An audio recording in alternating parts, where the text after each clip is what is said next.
Incoming transmission. Picture this. A recording studio somewhere far, far away.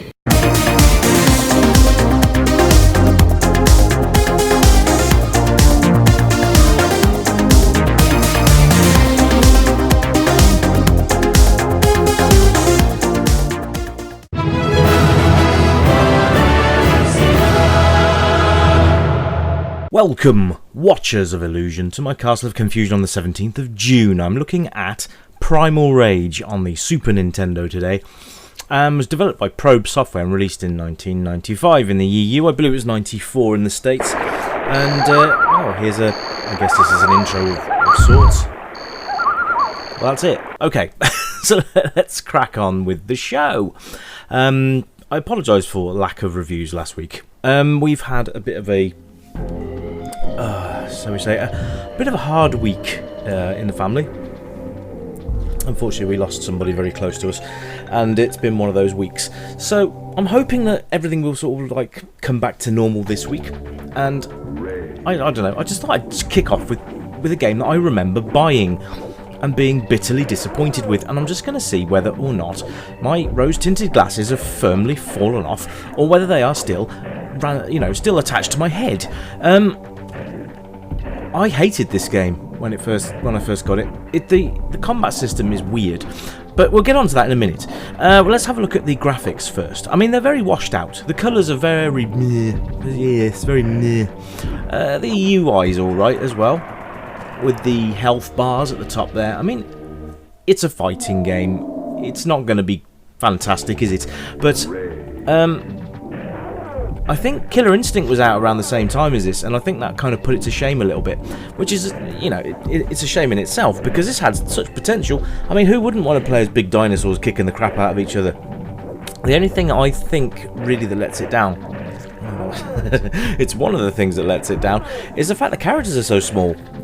I don't know whether that was just the fact that the SNES would have struggled to have had anything bigger than this, but I've seemed to remember the arcade version having huge sprites, but I don't know, can't remember. But the colours all look really washed out here, and it's really difficult to try and see any detail on the characters.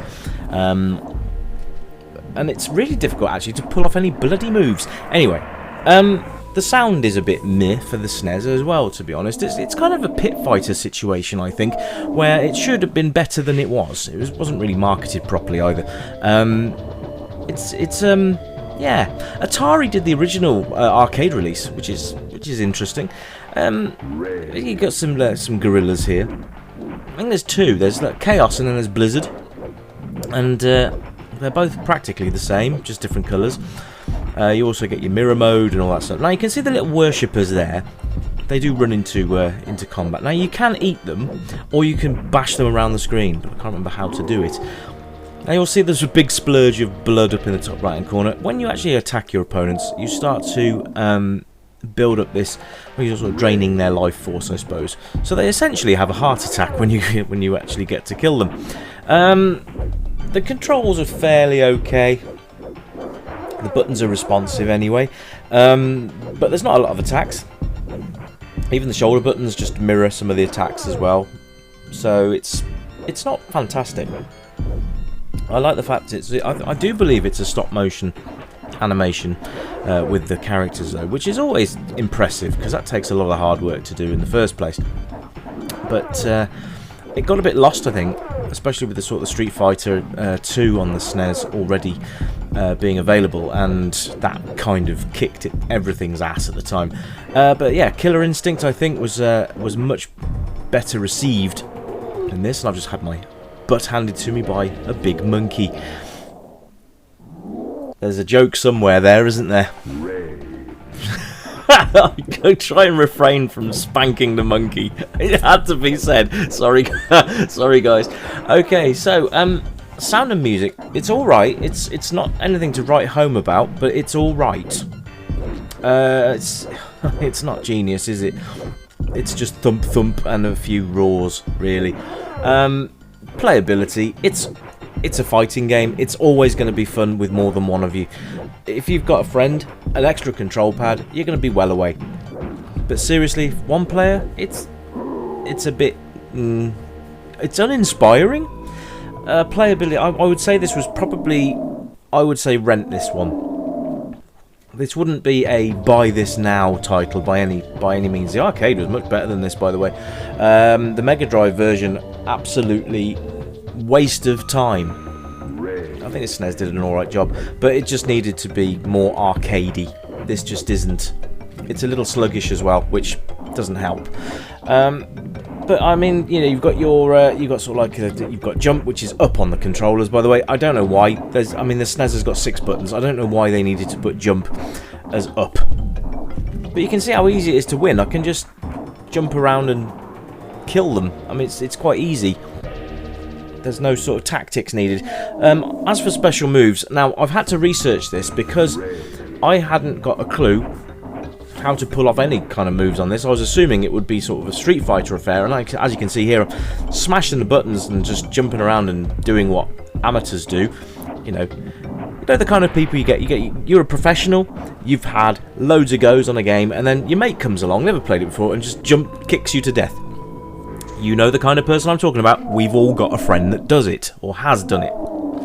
Now, I think this is one of those games that you have to push the fire button first, and then do the combination on the pad, and it just doesn't work. I mean, I'm literally trying here now to do something, and it's just not doing it. There is a combo system. You can do floating combos, which as a fighting game you kind of expect anyway. There's a percentage there on that combo there. I think the more you attack them, the higher percentage goes up. There's not many characters to choose from either in the game, which kind of lets it down a little bit. You want lots of characters in a fighting game, but you don't want too many. But this, I think, has only got about 6, which is a bit meh. I think even Mortal Kombat had more than that when it first came out. But all in all, it's big dinosaurs bashing the crap out of each other. If that kind of thing floats your boat, then go for it. I mean, it does have fatalities. One of them being that the monkey takes a big wee on their opponent's smouldering corpses. Wonderful, wonderful. But it's definitely no midway, is it? So yeah, I mean, Mortal Kombat, Street Fighter 2, you've got better choices than this. There you go. Here's the mirror match I was talking about. But again, it's just me. It's just. Excuse me. Sorry, guys. Yeah, trying to play while yawning is a challenge. Sorry about that. Let's have a look at the age range. I don't know. I suppose it might appeal to younger players. I suppose you can turn the blood off, by the way, in the options, so you don't have to have the gore going on there. So you can switch that off. That's kind of nice. I like the fact that it gives you a choice. So parents, you can set your gore options to off. A bit like the lack of blood in Mortal Kombat on the SNES, but that wasn't an option, that was just coded in. It's obviously a side-scrolling, I suppose. It's a beat-em-up anyway. 2 players, it's always going to get a few points for being 2 players. Doesn't matter how crud a game can be. When you've got 2 people to take the P out of it, it's always more fun. Obviously it is 2 players, because you can only have 2 at once. And those are the plus points, really. There isn't really anything else that I can say that's really that positive about it. Now, you've probably noticed that I have this great tactic of jumping into the air and then nutting them as I come down. That sounds horrible. Headbutting them as I come down, and then just basically just goring them to death. I'm probably going to complete the game doing just that. Look, he's dead already. Look at my health, completely full. So it's not really a challenge. There are several difficulty levels, though. You can push your difficulty up to 16, being the highest, and the lowest being 0, I think. This is about middle of the road. I think we're on about 6 here. So at least you've got some difficulty options as well. So the options isn't too bad. You've got a fair amount of things that you can change and customize, I suppose. You can customize your attacks as well, as in you can refigure the buttons and stuff so whatever you like. So there we are. This has been Primal Rage.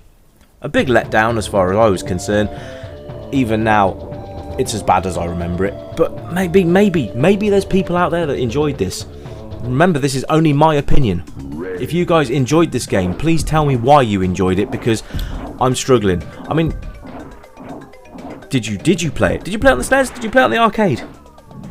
Let me know. I love to hear from you guys when you've been playing these games, because sometimes you highlight something that maybe I've missed, and that just makes the game that little bit better. But I'm not sure this is going to be one of those.